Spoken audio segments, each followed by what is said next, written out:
دا یو ورو سوال کړی دی چې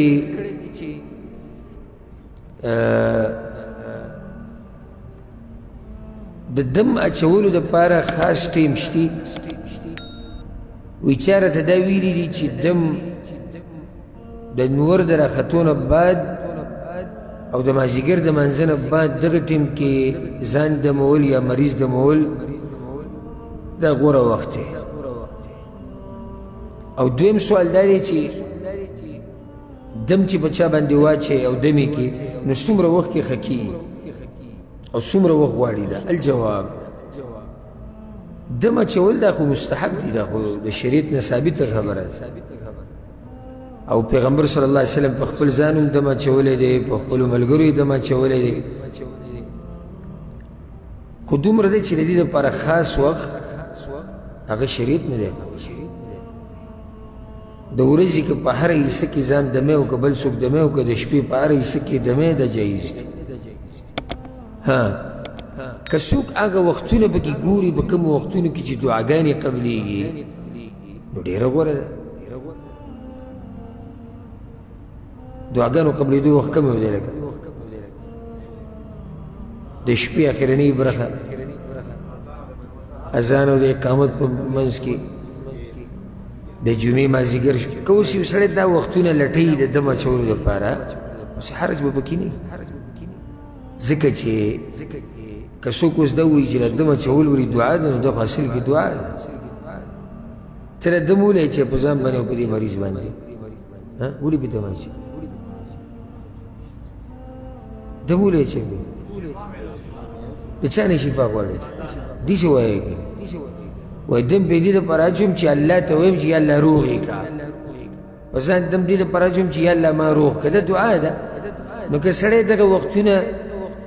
ولټوي د کومو وختونو کې چې دعاګانې قبلیږي او حدیثونه نه ثابت دي نو دې کې څه حرج نشته خو نور داسې خاص وخت د دې دپاره هغه شریعت نه دی ښوولی هر ټیم چې سړی په ځان باندې دم اچولی شي لکه حدیث کې راځي په صحیح بخاري صحیح مسلم کې حدیث دی د عائشة رضی الله عنها وی ان النبي صلی الله علیه وسلم كان اذا اشتكى نفث على نفسه بالمعوذات ومسح عنه بيده وی پیغمبر صلی الله علیه وسلم باندې چې به کله څه تکلیف راغی نو په ځان باندې به دا قل اعوذ برب الفلق قل اعوذ برب الناس قل هو الله احد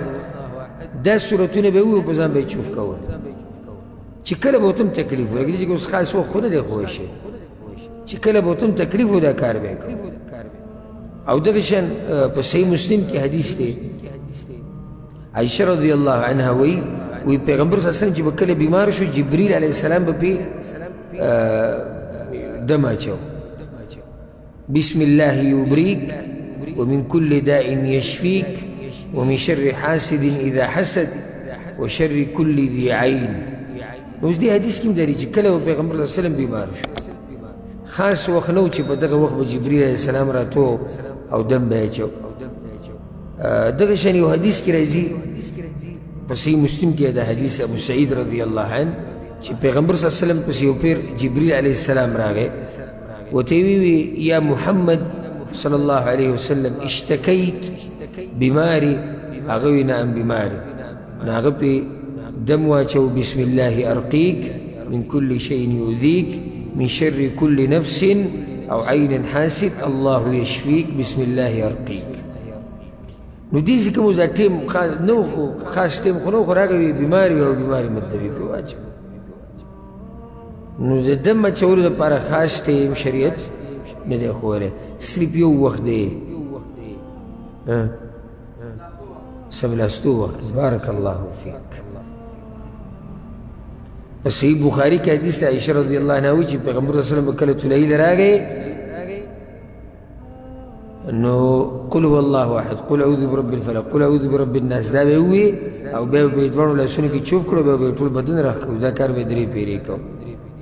دا اوس ثابت دی چې دغه ټیم دی دې نه له وخت نه راغلی دویم سوال د ورور دا دی چې که بچا باندې دم واچوم یا په ځان باندې دم واچوم ځان دم کوم څومره وخت کې به ښه کېږي الله اعلم دې دپاره شریعت څه وخت خو نه دی ښوولی لکه بعض عوام دا وی لګیا به 10 ورځو پورې وي 10 ورځو کې سړی ښه کېږي 10 ورځې چا پورې شي که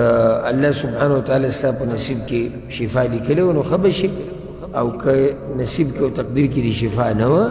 نو بیا به کوشش کې د ډېر وخته پورې به لیکې خو داسې خاص وخت په شریعت کې نشته چې بهې کې دا خوښ شوي چې دومره ورځو کې سړی ښه کېږي والله اعلم